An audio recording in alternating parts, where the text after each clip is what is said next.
Here's another example that gamers are absolutely done with the now reactionary culture, which is progressive ideology.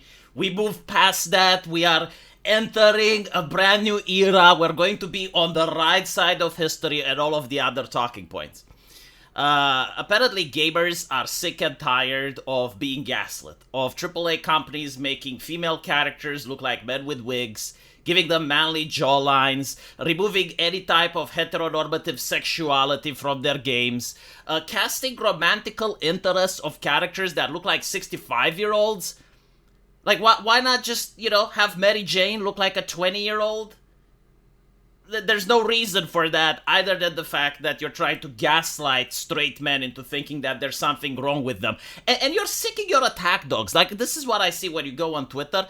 They're sicking their attack dogs with pronouns in the bio every single time someone complains about a female character. They're calling them gooners. They're calling them, like, something like pathological in nature. That's just gaslighting. Like, no, they're being normal men. They're having the male gaze. Like, this is what men are supposed to have. It's evolutionary. You are supposed to like pretty female characters. But these companies, they're charging you money so you can see men with wigs LARPing as women, and if you complain, they're gaslighting you that you're a gooner or some sort of nonsense.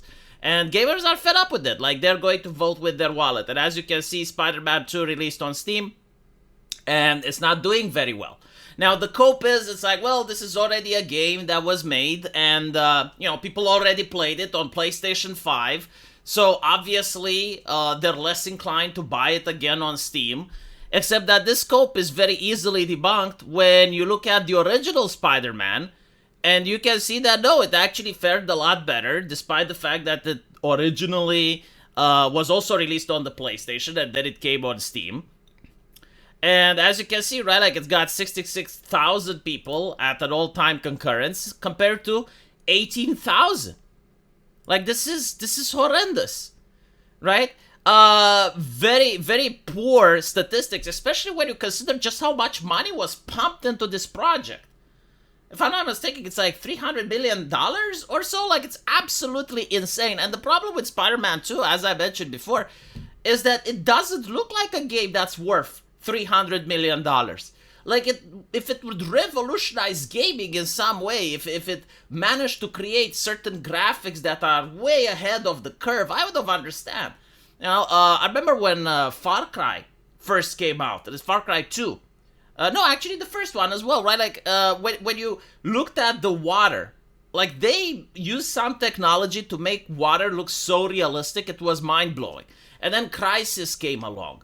Or GTA 3, right? Like, these were games that were pushing the boundaries of what we as gamers would experience. And so, like, if someone would have told me, it's like, look how much money was invested into making this game, I would have said, I can definitely see that. But when you're looking at Spider-Man 2, like, I'm sorry, it doesn't look like such a step up from Spider-Man 1. I don't understand where this cash went. And I honestly think, like, a lot of it was part of a grift. Like, all these consultants and all these people that the companies hire in order to fill checkboxes, in order to look good to the investor, it's like, look, 50% of our people that we hired are non-binary and women. Like, this is an article that PC Gamer was proud about. It's like, look how far the gaming industry has come. But when you're looking at the product, I don't see how far they have come. I see a product that's more expensive than what I used to pay, less entertaining than what it used to be, morally and preaching, filled with social justice nonsense, and the female characters, they look like men, and it's like, and the gaslighting and the toxic community that comes with it, and it's like, PC Gamer, what are you talking about, right? So, like, there's a lot of grifting going on, like, a lot of people that are just taking cash and putting it into their pockets when they don't deserve it. And so gamers are finally tired with this. Like, they're basically saying enough. And on top of that, to add insult to injury, like, a lot of these games could possibly be fixed with mods. But if you try to fix them with mods, like, Nexus Mods is going to ban your ass. And so a lot of people are just giving up. They're like, well, there's no point in it. Like, I can't even use the mods that I want. I can't even play the game in the way I want. Maybe I'll just play something else. And again, I've been saying this a while, that this only benefits China, because they're the ones that are dominating the gaming industry now, right? Like Path of Exile 2. I mean, this is Spider-Man. China has like Marvel heroes on Steam, and a lot of people say, well, yeah, but it's China is paying for diversity, right? Like they operated and they paid money into the industry, and it's like, well, why were your politicians asleep then? I mean, this is soft power for America. This is how the United States managed to get the world to like them, right? Through Hollywood, through video games, through music, through entertainment. Where were your politicians that were supposed to safeguard against these things? Where were your leaders, your statesmen, like the people that are noticing, well, hold on, like China is trying to uh, destroy our soft power so they can build their own? Where was the conversation? Where were your journalists? Where were the activists speaking out? Where were the consumers? Like at this point, I do appreciate that the gaming community is coming together and they're saying no to this trash. But like if I was talking about the same issue 2 or 3 years ago, I want to remind you that the customers were laughing at us. Like, do you remember the heels versus babyface rant with the pronouns? Like, instead of saying, okay, well, he's obviously being a cheeky little shit and ramping it up for entertainment, like he's obviously saying these things to get people to laugh, but like what he is saying has a point. Why is it that every game we play is being current date? No, people were attacking heels versus babyface. So don't give me the shit with the China. Like, of course, like America would do the same. I have absolutely no doubt that if China was dominating with soft power and all of a sudden started destroying itself with DEI initiatives, like America would pump money into that so that they can accelerate the process.